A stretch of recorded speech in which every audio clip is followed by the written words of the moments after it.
Bismillah ar-Rahman ar-Rahim. Assalamu alaikum, everyone.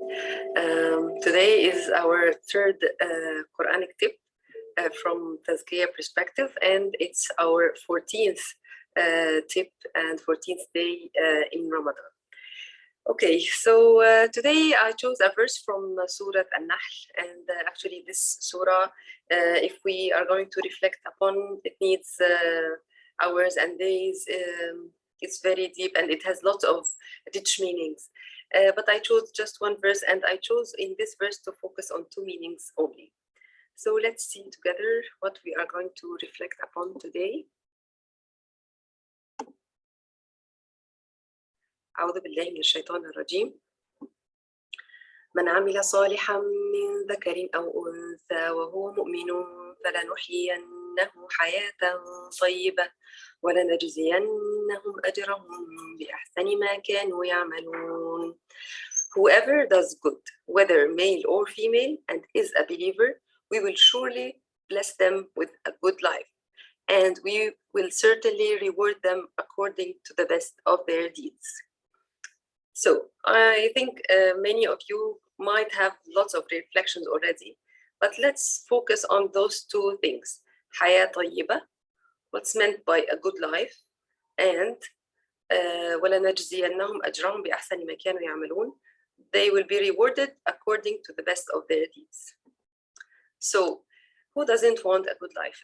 All of us, we want a good life, of course. But some might define a good life as a good house and a good family, rich family, a good car, like lots of kids and lots of food, like all the joys of life. And this is understood, of course, but at the same time, one might say, we have seen people who are believers and who already does or do good deeds, but they're not living a good life according to this definition. Okay, so what is it really? What does it really mean, a good life here? Does it mean a life without problems? Of course not.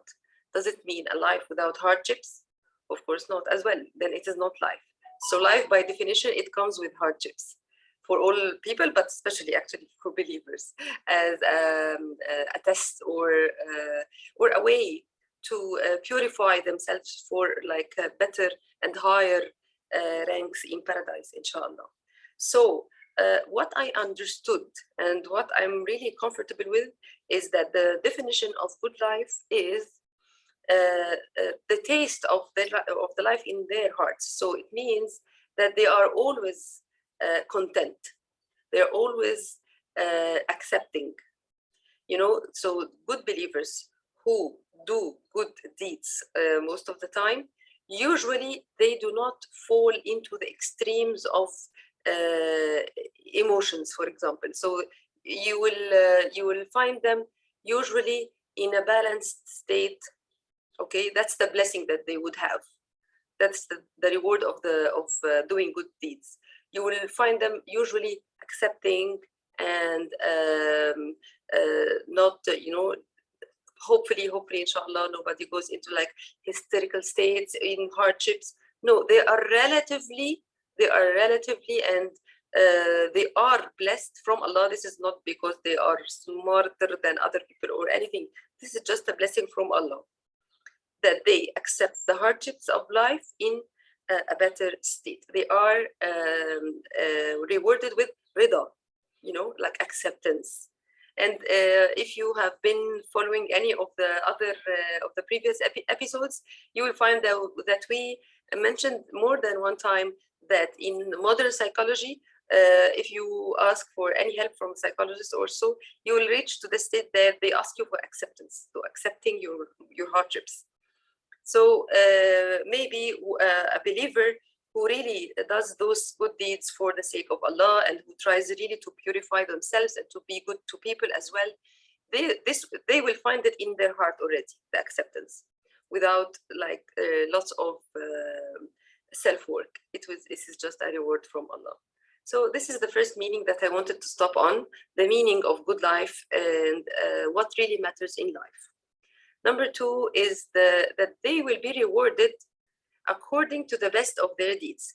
This is I found this I found in this ayah some comfort in that we are humans. We are not machines. Okay, so we are not doing the good deeds, or we are not doing the acts of worship with the same quality every day. So we are not working 100% with our potential every day of our lives. Sometimes we do our best.